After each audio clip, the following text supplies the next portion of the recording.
I would just like to say, warning again, viewer discretion is advised.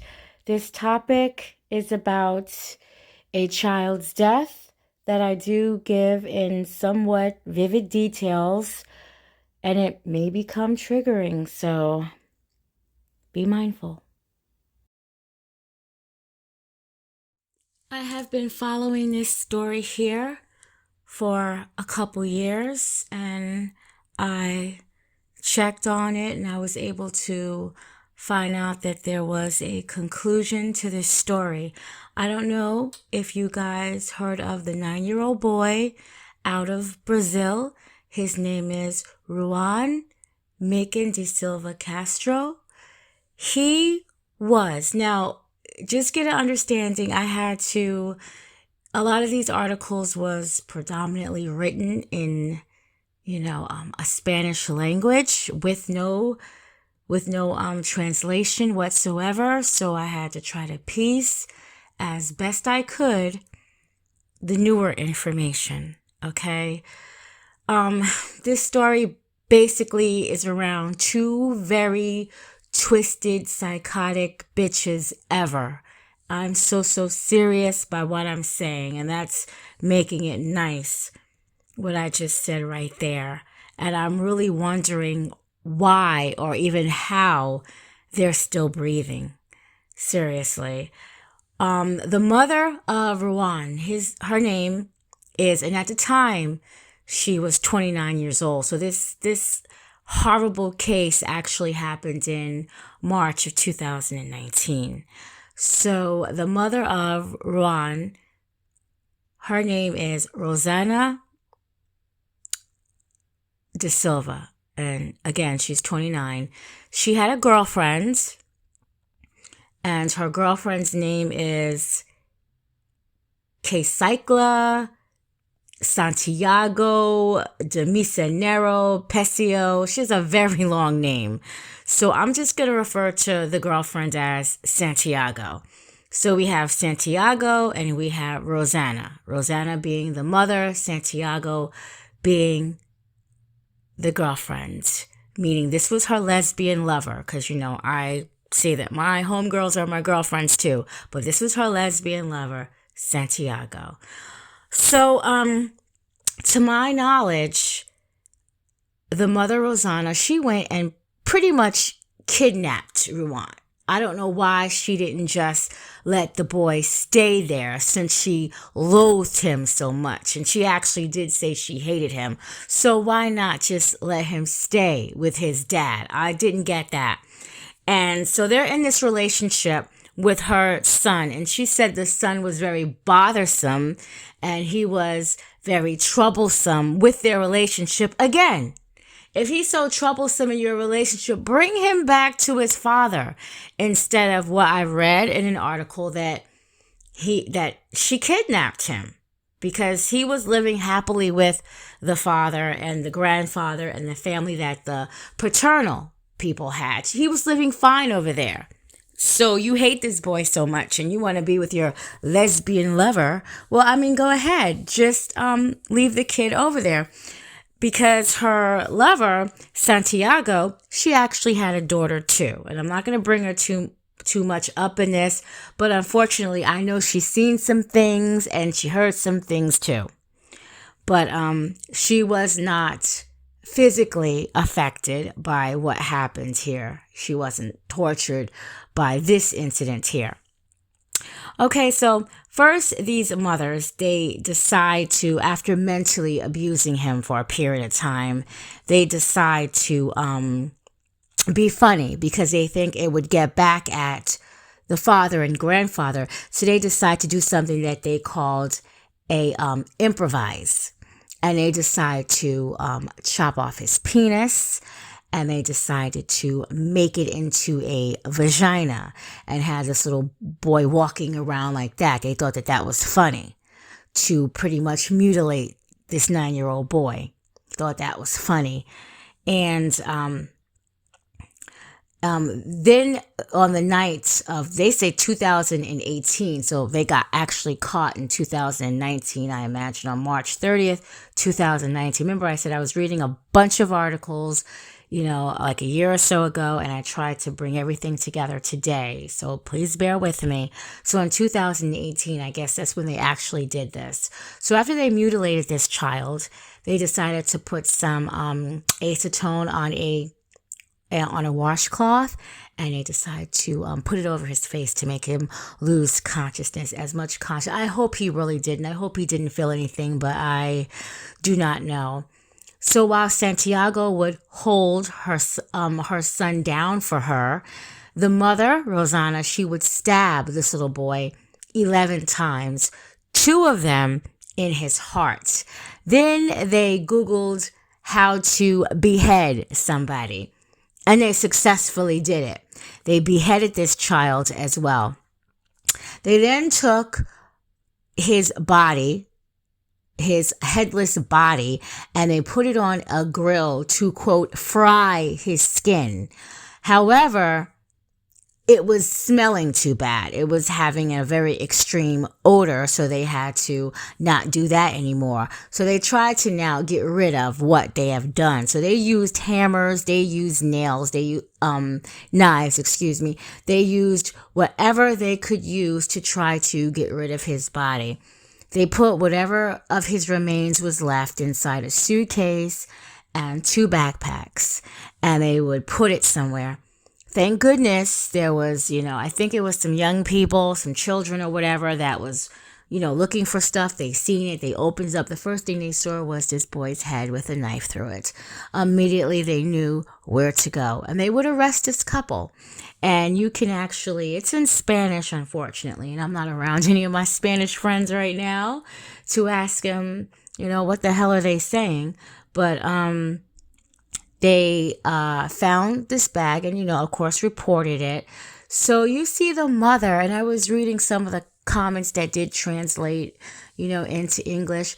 They're very calm, and people were just so outraged of how calm it was, basically calling them psychopaths because they were too calm with talking about it. I mean, and you could see their demeanor, but I guess they prepared themselves for what was coming because they knew they did this. More than likely, they knew they weren't going to never get away with this. I guess it was the feeling of torturing this kid. But then again, like I said, why don't you just leave him with his people and go on about your business? That's all they had to do. But this is how vicious, wicked, and evil people are. They're not happy. They're not happy right now. They're happy right now because they're in jail. It's over. They got their consequences. And they know that deep down inside that Rhuan's father is still somewhat, he's going to suffer for the rest of his life knowing what they did and how they did it and how his son was affected. Because anybody reading this case and knew about this case and followed this case, we all are affected by it, but not as much as, of course, the people that really loved and cared for this boy is affected. But yeah, how can you not be affected if you have children of your own? And even if you don't, but to think that somebody could come and grab your child and do this when they don't even have to be around your child anymore. I mean, it's terrible.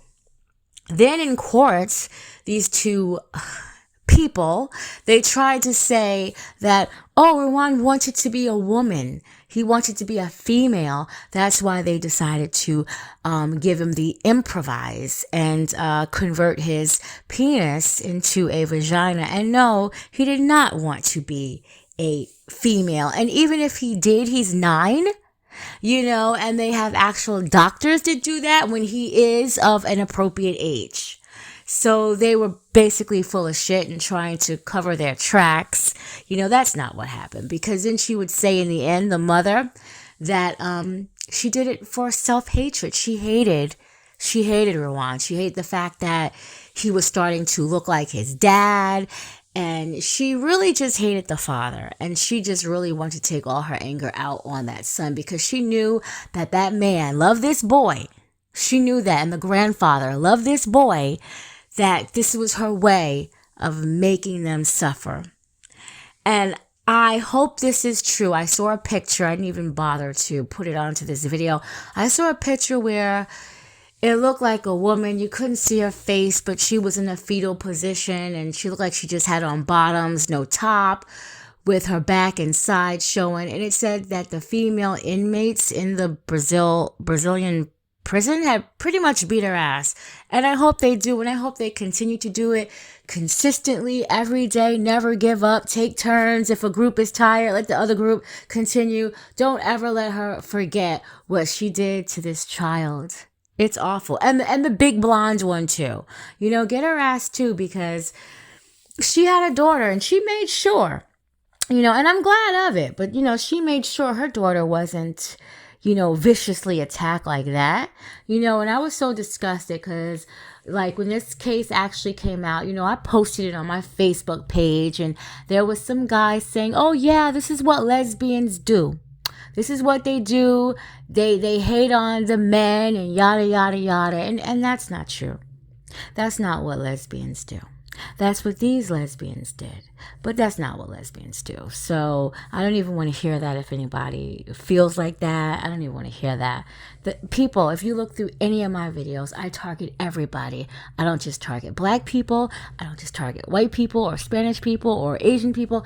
Anybody that does any kind of crazy crimes, especially towards kids, I target them. Those were the ones. So it's not a lesbian thing. This is a sick, twisted, evil thing by two mothers. Two mothers. But one of them just had some revenge that she had planned. And the big blonde one, she just went along with it because, she's not losing anything. Her daughter's not getting touched. And, that's what happened. I was so happy to find out, because when I first read, they said they could possibly get 57 years, which really wasn't enough. I'm like, don't they have the chair in Brazil? But in the Herald magazine, and I will leave that in the description box, they did get 65 years and 64 years. I think the mother got the 65. And they are like 30 now, I guess, or close to 30.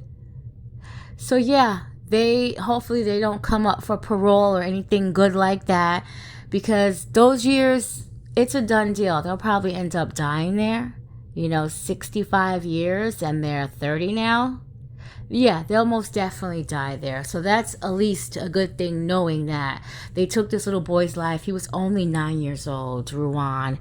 And this just stayed on my mind. Another case that had stayed on my mind.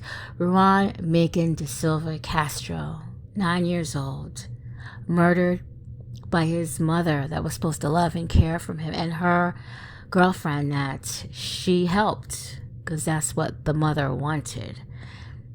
Terrible, terrible, terrible case. Wow. I'm only doing these cases for a week. I'm going to continue doing the children cases. You better believe that. But I did it for this whole week because I wanted to keep my focus on it. But most definitely, if I have to knock out 2 children's cases, a week, I will, because I want people to know that these children, like I always say, like they once existed. They were once here. And even though this happens in Brazil, there are cases right here in America, right on your block, that things are happening to kids. And I mean, if you see something, say something, call these 1-800 numbers. Call your local police department, your local Department of Family Children Services. Keep calling. Be anonymous if you feel threatened, and you have every right to feel threatened because people are nuts, but call and say that you've seen something. If you see that child still out there 2 or 3 days, keep calling. Don't give up on that child, because that child is hoping that somebody calls, that somebody lets someone know that something is going on over there. This child is not okay. This family, something is going on over there. And unfortunately, Rhuan he died an awful, awful death. How can you forget?